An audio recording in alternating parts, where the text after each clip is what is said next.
Hello there, welcome to this webinar. My name's Danny Wilson and I'm going to be presenting to you how to use and apply plyometrics to help improve your boxing performance.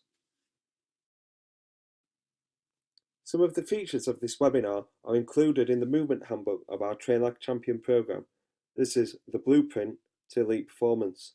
And in the movement handbook is a 25-page guide on how to use mobility, movement and plyometric exercises to help you move and flow better and faster than ever before.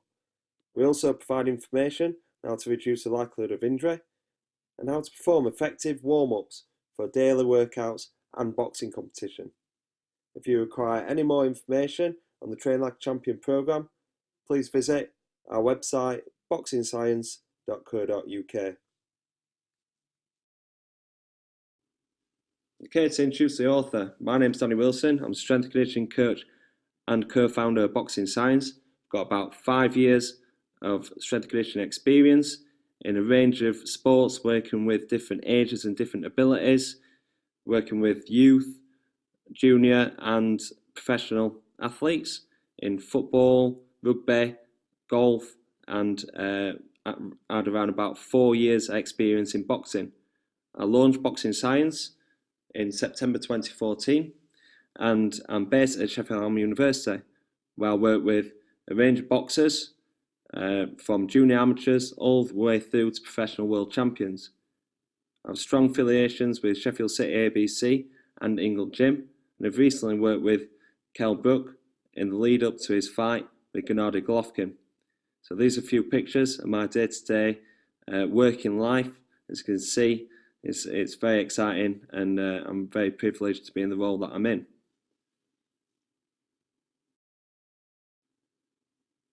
So in this presentation, you will learn the benefits of using plyometrics, the science behind it, the scientific principles that underpin why we use plyometrics, and the different types of plyometrics that we can apply to our boxing training.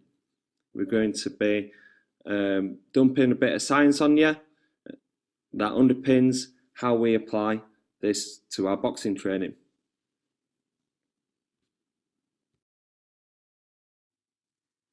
So what are plyometrics? Well, plyometrics are used to improve strength, speed and explosiveness because they require actions that need a lot of force in a very short amount of time.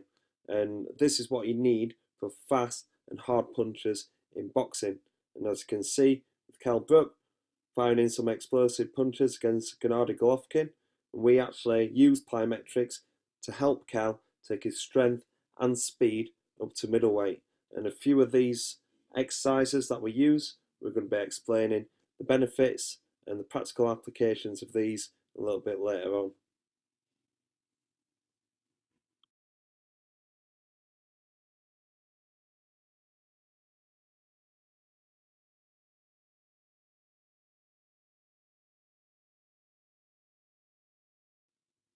So in research and in textbooks, plyometrics is a term given to jumping and speed exercises, and often called jumping or plyos. And these exercises that demand a large amount of force in a very short amount of time. So they're often used for short and long-term improvements in strength and speed.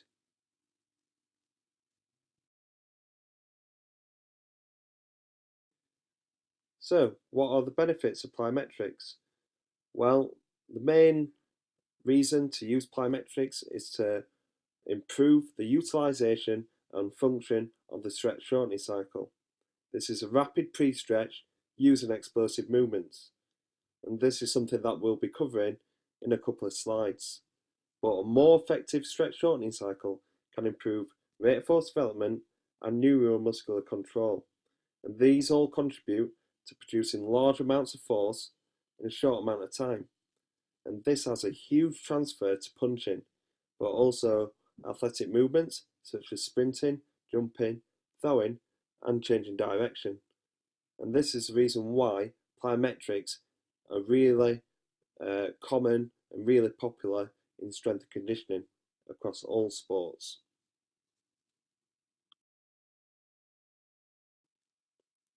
So the stretch shortening cycle helps improve the rate of force development, which can have large transfers to a fast and forceful punch. But plyometrics can also help the speed of your footwork and keep you balanced. Also, if the muscles and tendons are working more effectively and activating more effectively, this can help reduce the likelihood of injury, especially enduring high training loads or dealing with high impact forces during your conditioning. The stretch shortening of the trunk, the core muscles, and the upper body muscles are really important when combination punching, so plyometrics can help this as well. Also, plyometrics can be used in a warm-up because what it does is have short-term improvements and increases in motor unit recruitment, and this is basically getting the muscles all fired up, ready to perform fast and explosive movement. So plyometrics can be a really good tool to use as part of your warm-up for your workouts and for boxing competition.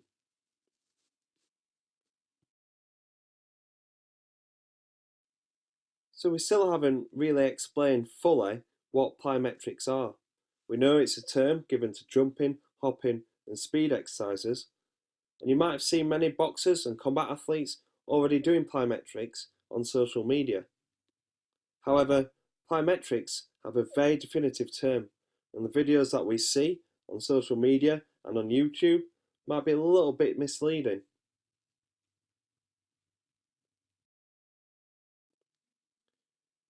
And one of the reasons why we're being misled is because we miss this vital information. The aim of plyometrics is to improve the effectiveness of the stretch shortening cycle. Like any physiological adaptation, this needs to be targeted and overloaded. In this case, the quicker the stretch shortening cycle, the better. So for lower body plyometrics, we use a ground contact time of just 200 to 250 milliseconds. Now, I'm not telling everyone to go and try and measure every plyometric rep with a stopwatch because this is extremely difficult and be quite time consuming. But a simple way of recognizing a plyometric rep is that each ground contact should sound a clap or like a tap of the feet.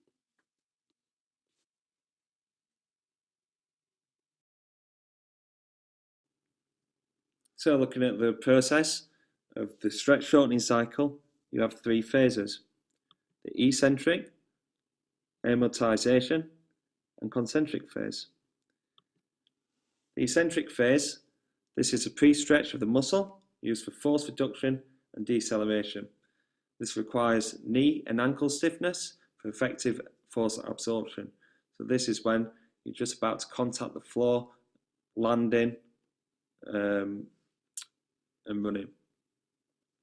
The amortization phase is a phase between the eccentric, the downward force, and the concentric, which is upward force. And this is minimized to 200 to 250 milliseconds, so stored energy is not lost. Then the concentric phase. This is the shortening of the muscle, where the muscle contracts and produces force. And this phase is assisted by the stored elastic potential energy from the stretch shortening cycle.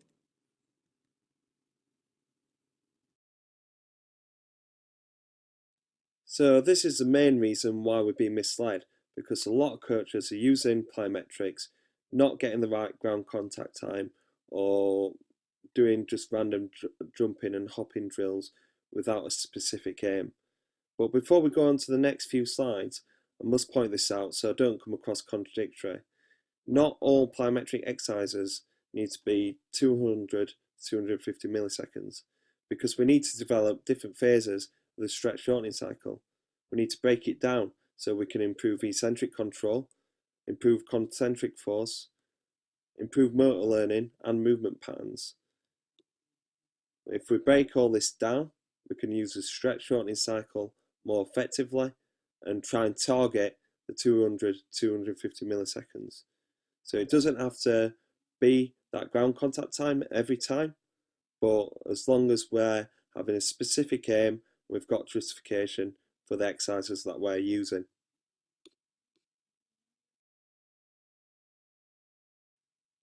So here's a short video that I've put together of the different exercises that we use at Boxing Science to help improve the stretch shortening cycle of the lower body, upper body and core muscles.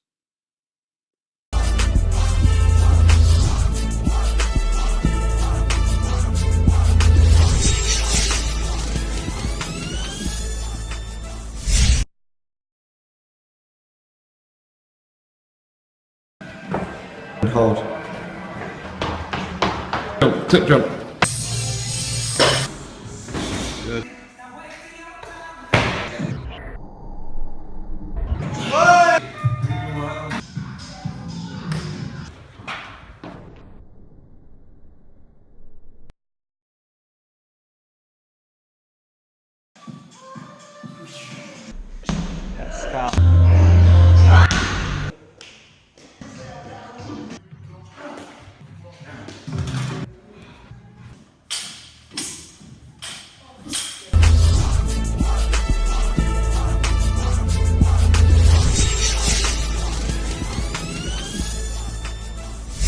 So here are a few different types for plyometric exercises for the lower body.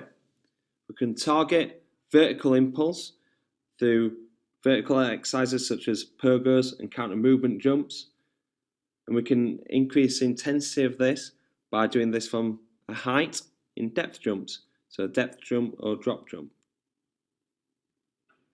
We can also use bounds and broad jumps to improve the horizontal impulse and target different planes of motion with ice skaters and agility drills.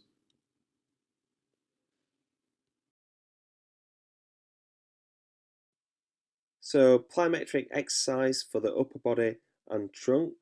These exercises are quite difficult because it's hard to achieve the same stretch shortening cycle time as the lower body plyometrics.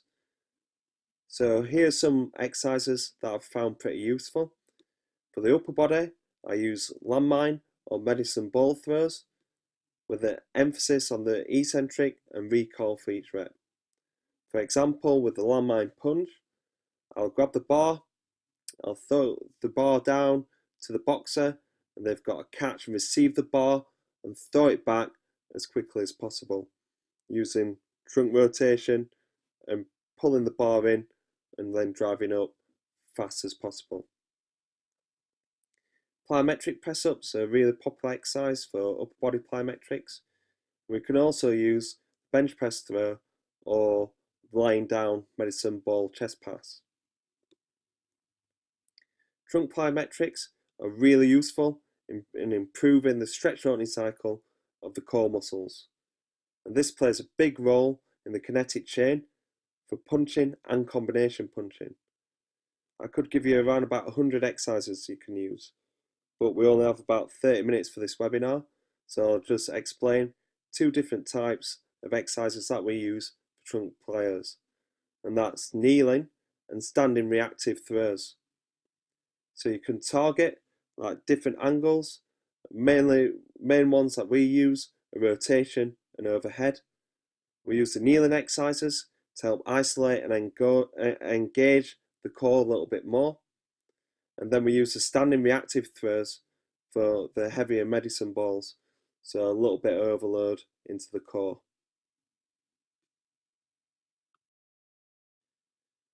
So I've given you around about 10-15 exercises there, and a lot of coaches will just get them exercises and just make them do it, make the boxers jump around, throw medicine balls as fast and as hard as they can, and do intense drills without much thought. But although plyometrics are really effective, they can be quite complex and sometimes contradictory, so we have a few things that we need to consider when applying plyometrics to our program.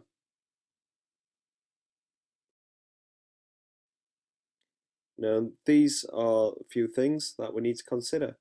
Now, we need to consider the volume, the amount of reps and sets that we do, and this will result in the number of ground contacts. And this is to make sure that we're targeting strength and speed appropriate to the athlete. Now, I see so many videos on social media of athletes doing plyometrics for conditioning exercise, but the fatigue will reduce the force and speed of each rep. So we will move away from the focus of developing speed if we do too many reps. We also need to consider the intensity, and this can be a number of things. It can be height, where we're dropping from. It can be the point of contact, whether we're doing it on two legs or one leg. It can be the speed or the difficulty, and it can even be the body mass of an athlete. And frequency and timing is important too. How often are we putting plyometrics into our program, and how does that fit with our daily and weekly training schedule?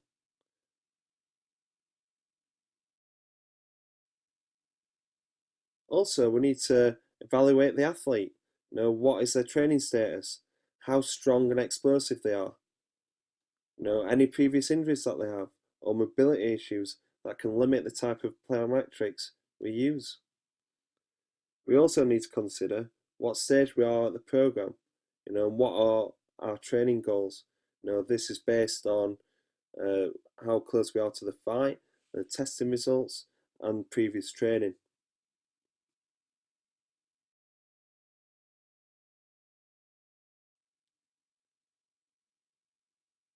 So we have to consider all these issues for the athlete, but what do we know about boxers? Well, boxing science research shows that boxers have a low difference between squat jumps and counter movement jumps. What does this mean? Well, this indicates that there's poor utilization of the stretch shortening cycle and poor eccentric strength of the glutes, hamstring, and quad muscles. Also, movement screening has shown that boxers can suffer from tight hips and groin muscles. This could cause knee valgus, especially under high forces and high speed movements. Knee valgus is where the knees turn inwards, and this can be high risk for ACL injuries and knee injuries. And generally, boxers have a low strength training history, normally doing exercises such as squats, press-ups and sit-ups for large volumes and low intensity.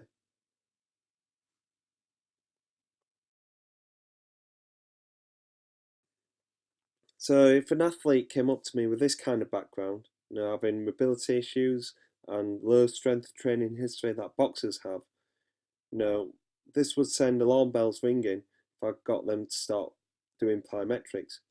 Plyometrics is a really fast and intense type of training, and it could be a high risk of injury.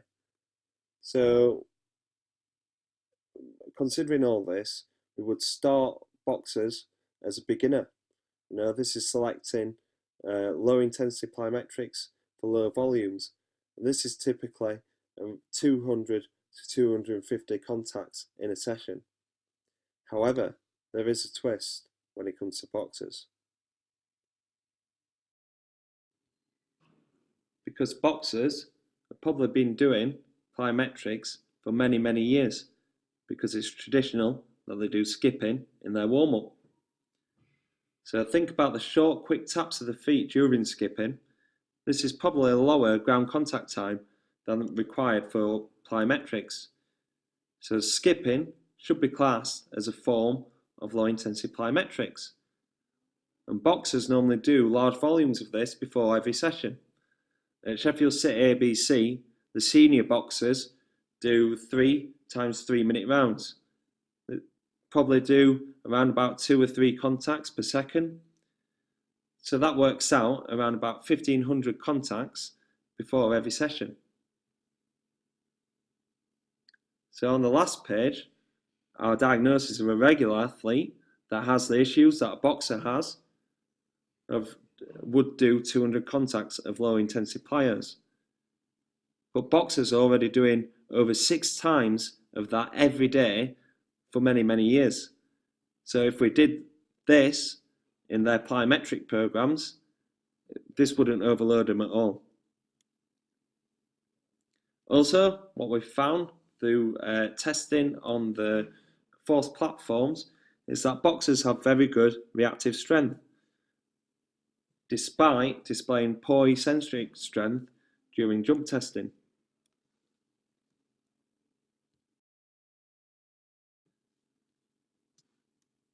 So, like any other boxing science program, we go to the drawing board to come up with a systematic plan. So what did we learn from the last few slides? Well, boxers use the large volumes and have good reactive strength of the calves and have good ankle stiffness. But they have poor eccentric strength that's displayed in the counter movement jump. So we need to target the stretch shortening cycle of the glutes, the hamstrings, and the quadricep muscles with intensity.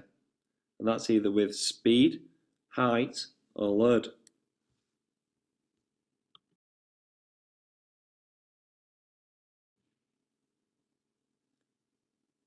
So, here's the aim of the lower body plyometrics for boxing. Improve the eccentric strength to develop the stretch shortening cycle of the glutes, hamstrings, and quads. To overload ankle stiffness with high or fast pogos. And to gradually build foundational movements so we're ready to do more complex, more intense plyometrics in the future.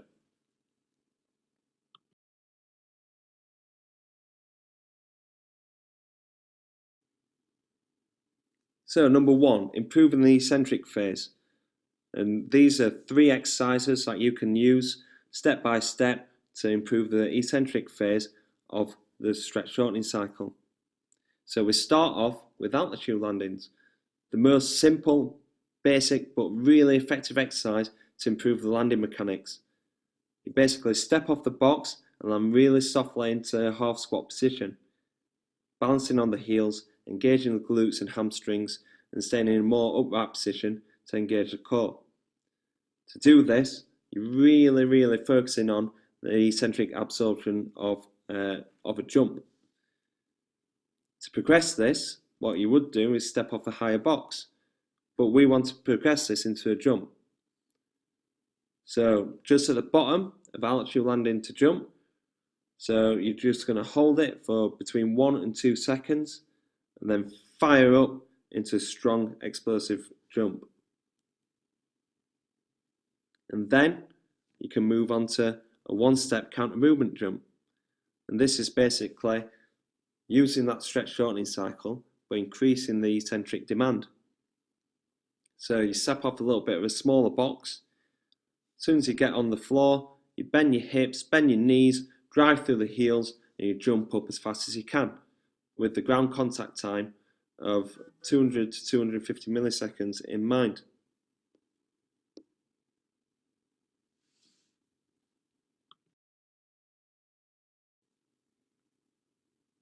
So box jumps are not really used to improve the eccentric phase, but as you can see, the exercises that we use are really developing the foundational movement. If we've got a 10-week camp and we're wanting to get a boxer nice and explosive for their fight, we can opt to use box jumps. The reason why we use box jumps is because it develops the stretch shortening cycle of hamstrings, glutes and quads. And as you can see, Kyle there, he didn't really have a huge eccentric loading. So this allows us to jump as high as we can without having the impact of a landing from a high jump.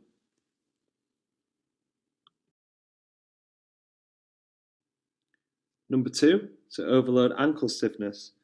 We can use a variety of exercises to overload ankle stiffness with height, speed, or complexity. I would be cautious in using too much height with a drop jump, so starting from around about 30 centimeter box would do, but try and use some of the exercises using the clip. And then hold. Yeah. Tip jump.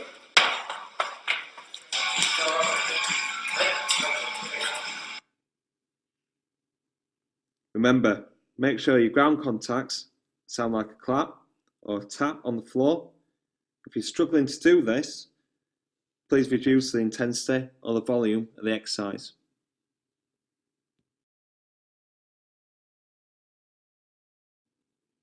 So number 3, foundational movement. At the moment, these exercises don't require the ground contact time for plyometrics, as we want to develop the foundational movement patterns to prepare to do these exercises as plyometrics in the future.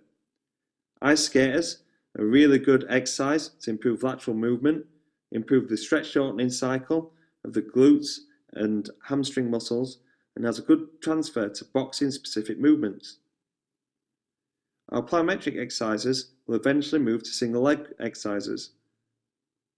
We need to develop our movement patterns for these, so doing these controlled single leg hops will help prepare.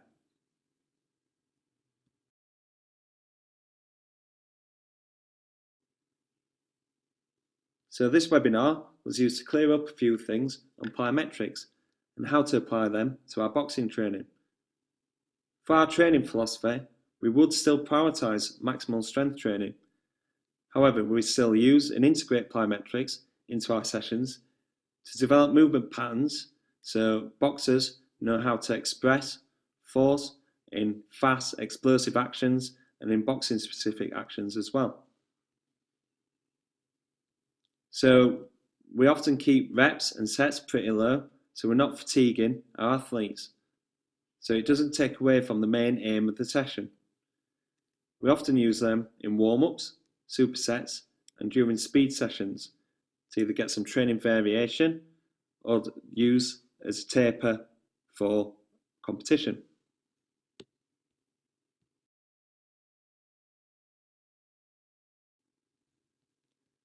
So plyometrics can be used for warm-ups. The reason why is that plyometrics help the PAP phenomenon. This stands for post-activation potentiation, which is a term given to short-term increased muscular performance following a maximal or near maximal voluntary contraction. So this is a very complex and contradictory area, so I won't go into it too much, but a lot of research supports heavy lifting to initiate a PAP response. However, this is normally in strength-based athletes, so boxers may opt to use plyometrics to initiate a PAP response. So the PAP response recruits more motor units, and now we're able to produce more force explosively in the short term. So this is why we want to use this within our warm-ups. Like I say, a very complex area. We won't go into it right now, but you can find more out on the Train Like a Champion movement handbook.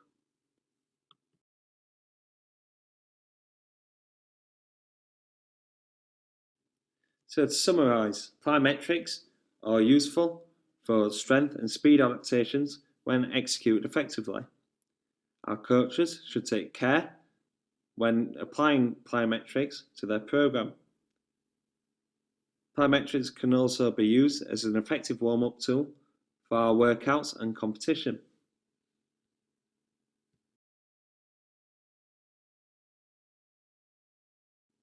So what can you take away from this webinar?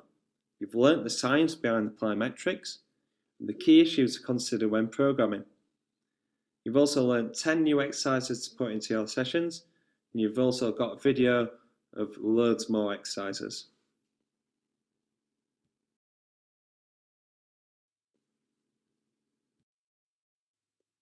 I hope that you've enjoyed this webinar and found it really informative, really beneficial. You've got loads of coaching and training tools to go and apply to your program.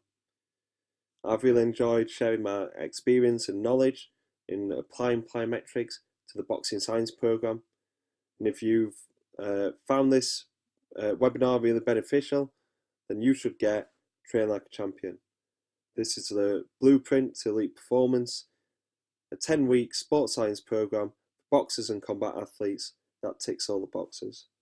We've got 5 handbooks on strength, your running fitness, a nutrition guide, movement training, and as well we've got a handbook on testing programming and goal setting. And also we provide a video guide and video tutorials on how to complete certain parts of the program. We've got all of this at an incredible price at £100, which is great value, and you'll not see a more comprehensive boxing and combat sports product on the market today.